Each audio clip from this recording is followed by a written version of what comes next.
Today, I'm going to tell you about one of the biggest lies and miscalculations in the music industry. In the music business, success is almost always measured by big, impressive numbers. How many monthly listeners do you have on digital platforms? How many followers do you have on social media? How many thousands of views did your reels get? How many times have your songs been streamed on digital platforms? Even when you want to perform at a venue, the owner will first ask you about these numbers. In fact, even your own circle, your family, your friends, often measure your success by the size of your follower count and your social media engagement. But how accurate and healthy is this way of evaluating things, really? I'm asking this both from a financial and an emotional perspective. And right at this point, I'm going to turn all the math rules you know upside down and say that when it comes to the music industry, 1,000 is greater than 1,000,000. Let's do the math together if you'd like. I want to start with an example. I'm going to use a real example I read somewhere recently and took notes on, and an artist from abroad. Last month, they had a total of 500,000 streams on digital platforms. Their follower count on Instagram is pretty good. From the outside, they look like a successful artist. But do you know how much money was deposited into their bank account that month from all those digital streams? $847 from Spotify, $312 from Apple Music, and $156 from YouTube Music. So a total of $1,315. Their songs were streamed 500,000 times, and in return, their monthly income is $1,315. On the other hand, the same artist has created a different stream of income for themselves. Direct earnings from real fans. This artist has 127 superfans. They subscribe to exclusive content produced for the artist's fans by paying $15 a month each. Out of them, 43 people bought the limited edition records. So the total of these extra earnings for that month is $4,405. So on one hand, there are 500,000 streams, and on the other, a small group of just 127 devoted fans. These 127 true fans earned the artist 3 times more money. This is actually the new effective economic model of the music industry. And it's clear that those who break free from the trap of big numbers and steer in this direction as soon as possible will come out ahead. So why is that? Because streaming platforms are optimized for listeners, not for artists. Think about it. As a listener on Spotify, you open up a playlist. Songs to listen to while studying, songs to listen to at the gym, songs to listen to while ironing, songs to listen to while doing your makeup. The list goes on and on. Listeners open these playlists, and the songs just play in the background. Who made the songs in the playlist? Who was singing them? Most of the time, none of the listeners even notice this. They don't even care. That's where a big part of those 500,000, 1,000,000 streams come from. In other words, from passive consumption. These people don't know who you are. They aren't curious about your story. They're not waiting for your next song. They're not coming to your concerts. They're not buying your merchandise. They only show up as a number in your statistics. That's it. And the money you make from them, I just explained. If we assume 1,000,000 streams from different countries around the world, you'll make $3,000 or $4,000. Maybe a little less, maybe a little more. But also think about how much you spent on advertising to reach that number. Think about how much money you lost to shady PR companies.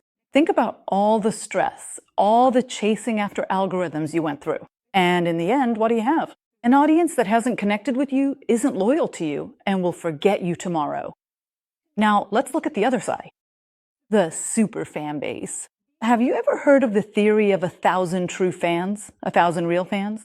Kevin Kelly first introduced this theory back in 2008. So what I'm talking about now isn't really anything new. He said, for an artist to have a sustainable career, having 1,000 true fans is enough. And he emphasized that this isn't very hard to achieve. He put it this way: if you start today and gain just 1 new true fan every day, by the end of 3 years, you'll have 1,000 true fans. It's very doable. So what does a true fan mean? Who is a true fan? A true fan, a real fan, is someone who buys everything you make. They buy your album, your vinyl, come to your concerts, sit in the front row, buy your t-shirts, and wear them proudly.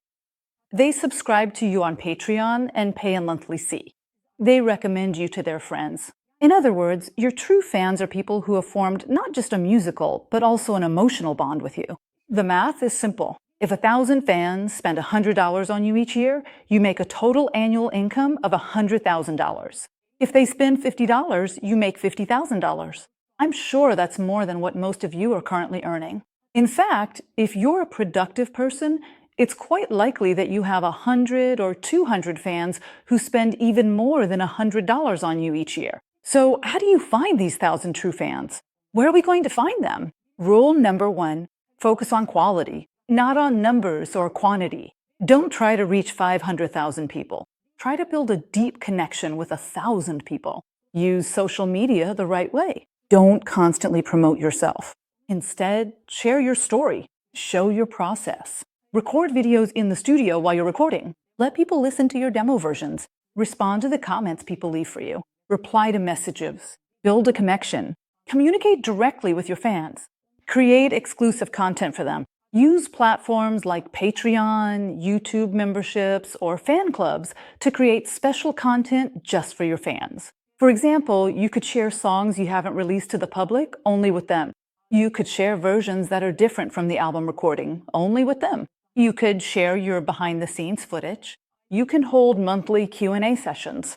You can do live online concerts or listening sessions. Now, when it comes to your content, let your creativity shine. Invest in physical products. Produce limited edition vinyl records, signed albums, posters printed with your song lyrics, t-shirts, notebooks, products you designed yourself. The fans you have a real connection with see these as collectibles. They value these and buy them.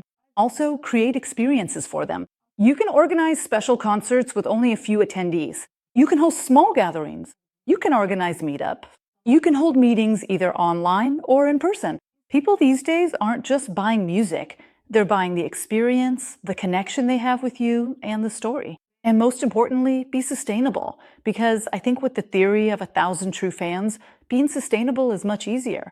It's much more likely that you won't experience burnout. Because this means giving up on chasing algorithms. Serving those 127 people is much easier and much more satisfying than trying to reach 500,000 ghost followers. The music industry and many people and stakeholders in the music industry have been lying to us for years. You need to get more streams. You need to have more followers. You need to go viral. Maybe you paid shady PR people for this. Maybe you knowingly or unknowingly got plays from bot accounts. You invested in meaningless ad campaigns. Now, I suggest you focus on the English saying I really like. Less is more. In other words, less is actually more. Focus on less but meaningful, less but real, less but sustainable. And I'm going to say something interesting. Actually, even the world's biggest artists operate with the superfan economy. Of course, compared to independent artists, both their total number of streams and their number of superfans can be much higher. But the point I want to highlight is this. Even global superstars earn their main income not from the big numbers you see on the surface, but from their superfans. Taylor Swift might have 300 million followers, but the 5 million fans who fill her concerts and buy her merchandise are her real source of income. Within 300 million, 5 million is actually a small number. Radiohead once sold an album online using a pay-what-you-want model. And even though most people paid $0 because their real fans paid more than a regular album price, they ended up making much more money from that album than from the ones they sold at the standard price before. That's why you should ask yourself this question. Right now in your career, are you striving for 100,000, 500,000, or 1 million listens? Or are you trying to gain 100, 300, or 500 true fans? Or are you even at the very beginning of your career, underestimating that core group who already follow you on Instagram or social media, who write you praise-filled comments and send you messages? Those are exactly the people you need to sell to and strengthen your bond with. Of course, numbers aren't unimportant either.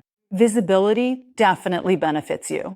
But if you want a sustainable career, if you want to pay your bills, keep your life going, and focus on your art to keep creating, learn to serve those 127 people. They are not just your 1%. They are actually your 100%.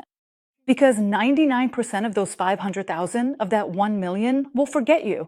But those 127 superfans, 200 fans, 500 fans will walk this path with you for years. Let me repeat. 1,000 is greater than 1,000,000. Stop chasing numbers and start chasing people.